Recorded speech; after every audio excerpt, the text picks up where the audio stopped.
that shaped his path. Born Bantu Biko in 1946, even his name holds significance. Bantu means people in Xhosa.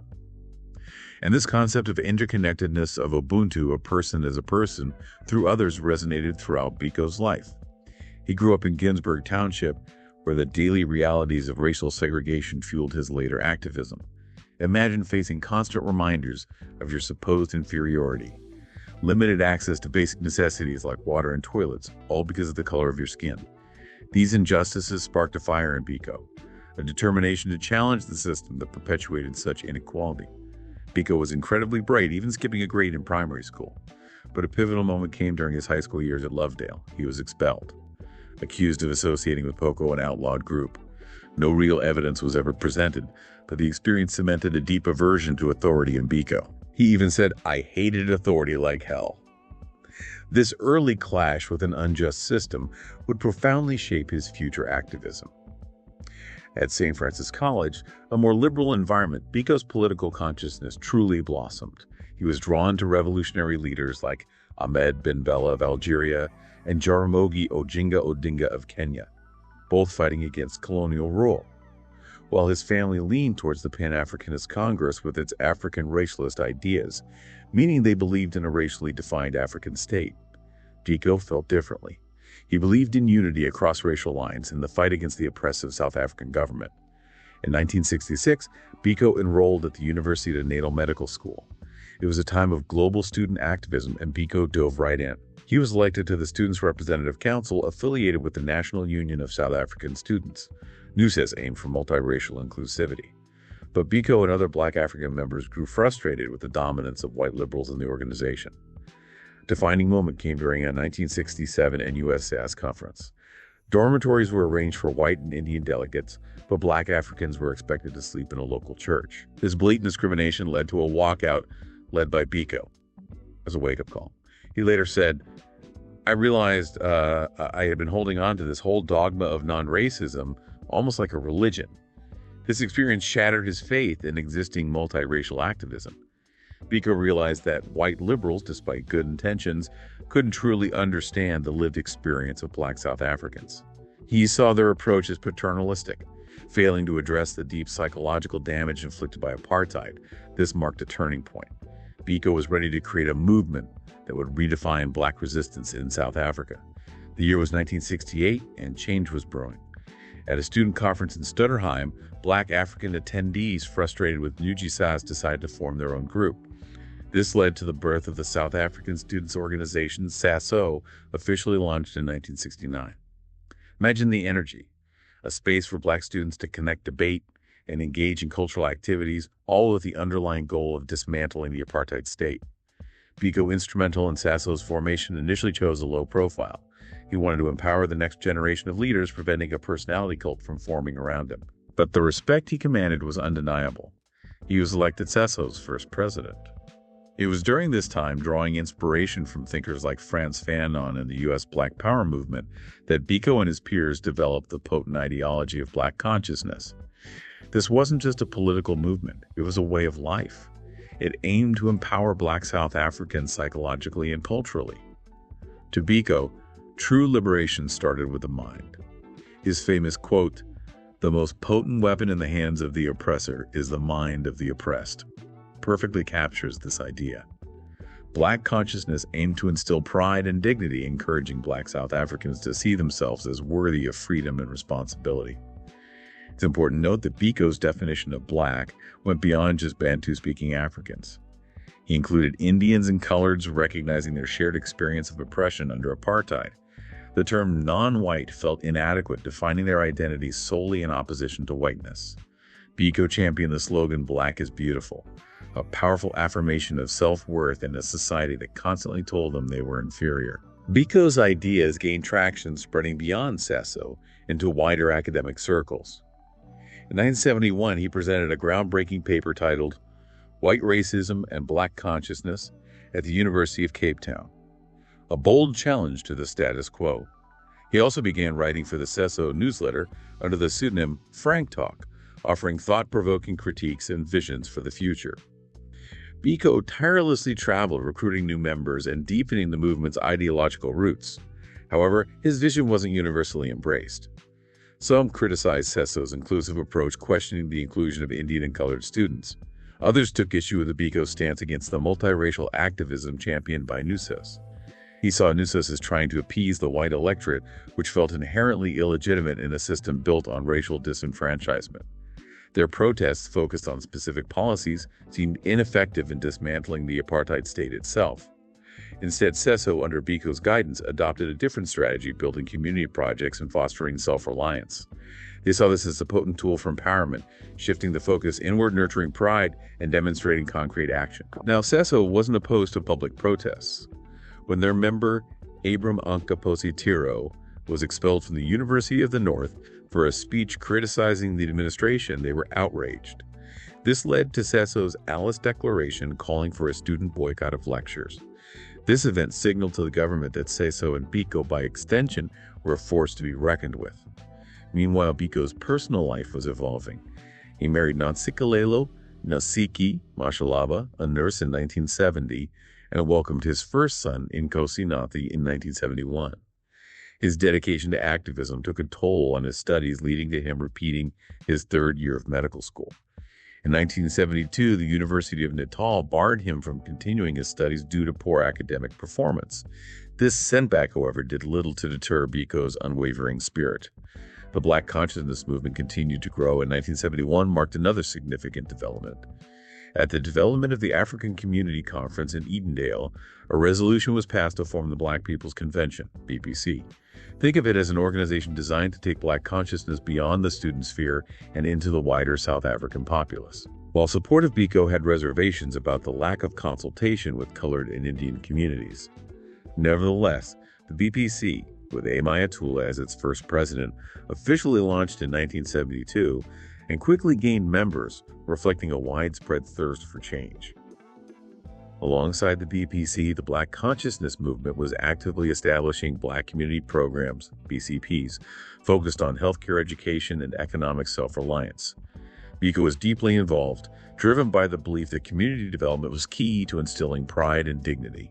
A great example of this is the Zeneplo Clinic near King Williamstown. It provided much-needed healthcare access to rural Black communities who would have otherwise been excluded. This shows how committed Biko was to finding practical solutions alongside pushing for ideological shifts. The South African government was increasingly threatened by Biko's growing influence. This fear led to his banning in 1973. Imagine this being restricted to your hometown, forbidden from speaking publicly, or to groups barred from political organizations, and even prevented from being quoted by the media. That was Biko's reality. This draconian measure aimed to silence his powerful voice. But he refused to be silenced. He returned to Ginsburg, finding strength in his community and continuing his work through alternative means.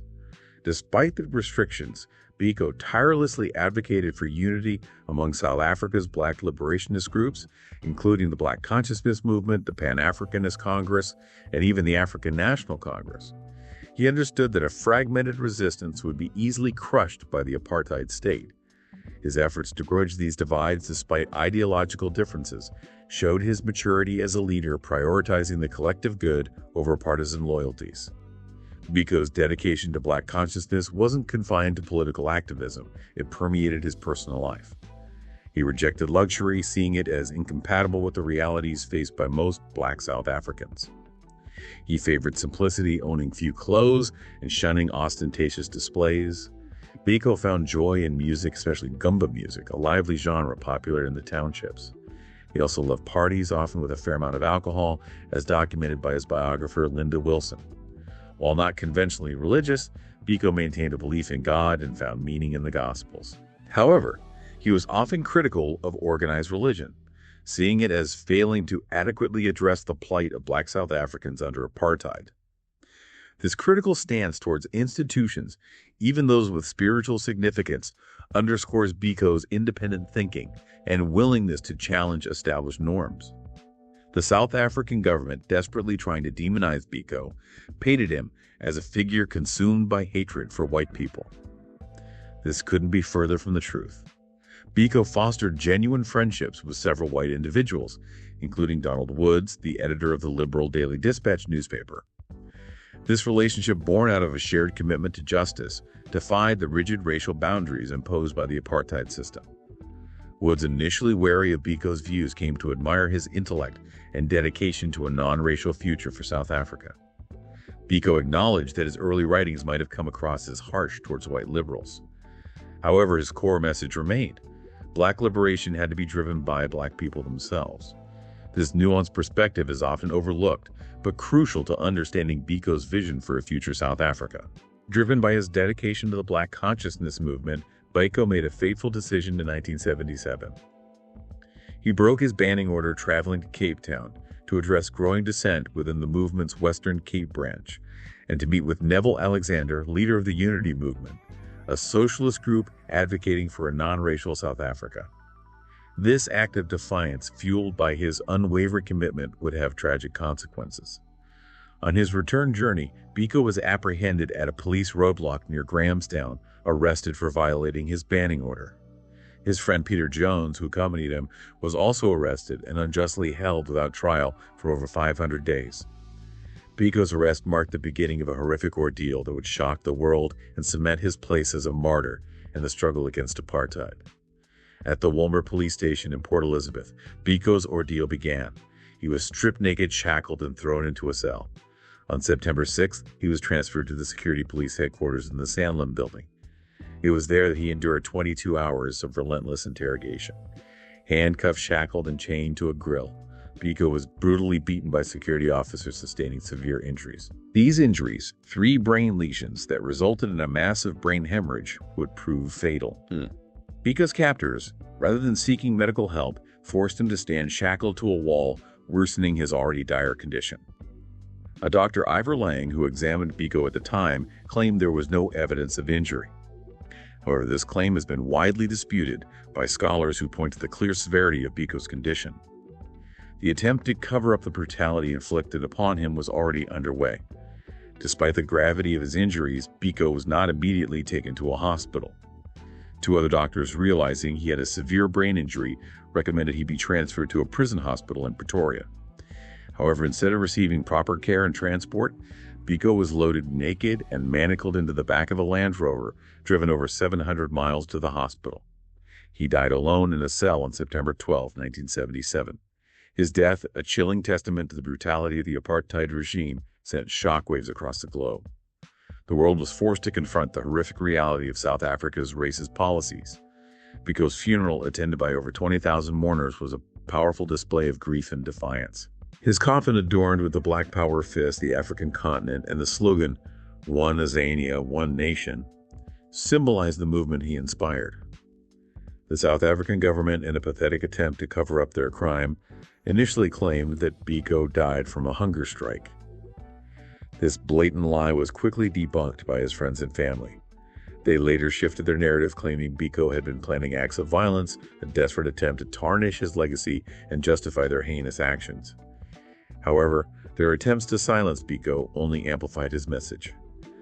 His death became a rallying cry for the anti-apartheid movement, transforming him into a martyr and an enduring symbol of resistance. Now the international community, appalled by Biko's death and police custody, demanded answers. The South African government, facing intense scrutiny, agreed to a public inquest.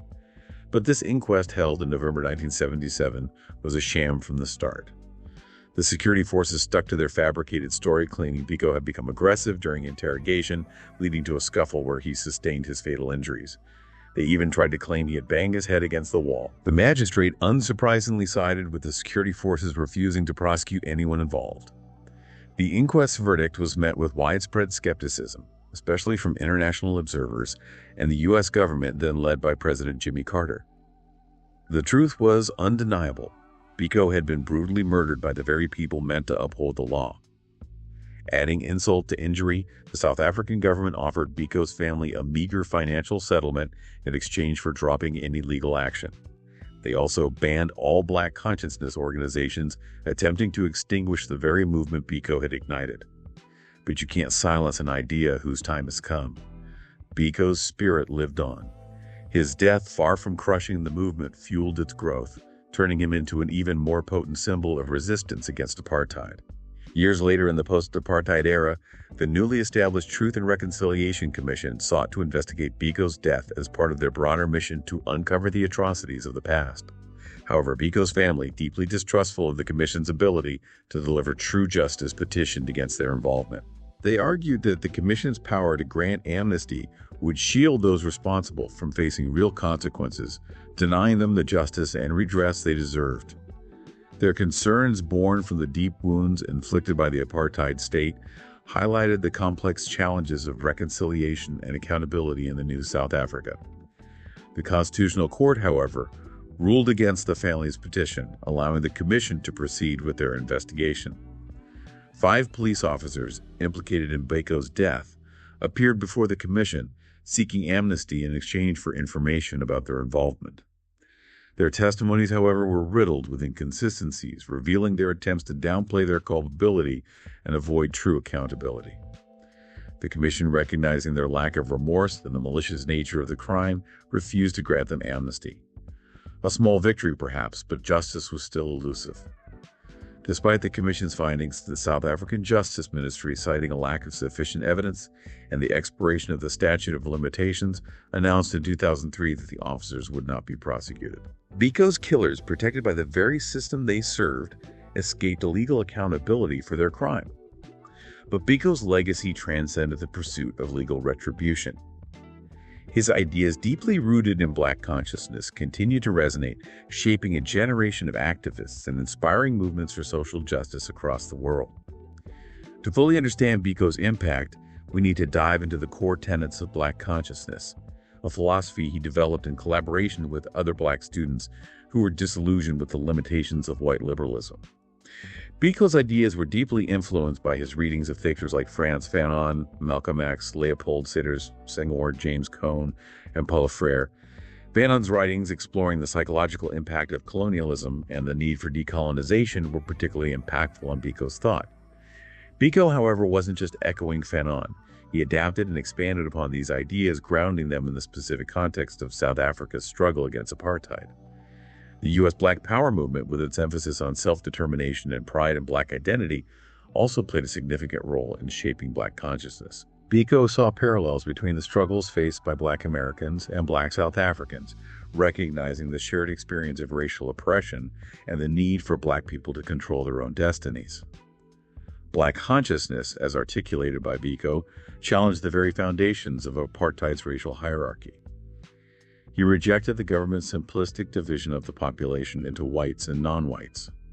This framing, he argued, reinforced the idea of white superiority and defined Black identity solely in relation to whiteness. Biko proposed a radical alternative, the concept of Blackness, not as a color, but as a shared experience of oppression. He defined Black as encompassing all those who were politically, economically, and socially discriminated against based on race in South Africa. This inclusive definition brought together Bantu-speaking Africans, coloreds, and Indians under a single banner, recognizing their common struggle against the apartheid regime. Biko believed that by unifying across racial lines, they could dismantle the divisive tactics employed by the white minority government to maintain their grip on power. Solidarity among the oppressed was essential for achieving liberation. Biko also challenged the dominance of white liberals in the anti-apartheid movement. He argued that while their intentions might be noble, their approach often reinforced existing power structures. He saw white liberals as failing to truly understand the lived experience of Black South Africans, their efforts often tinged with a sense of paternalism. He famously said, "The white liberal is in fact appeasing his own conscience, or at best is eager to demonstrate his identification with the Black people, only insofar as it does not sever all ties with his relatives on his side of the color line." Biko believed that true liberation could only be achieved through a movement led by Black people themselves. He saw white allies as playing a supporting role, focusing on challenging racism within their own communities and amplifying the voices of Black activists. This critique of white liberalism, though controversial at the time, continues to resonate today.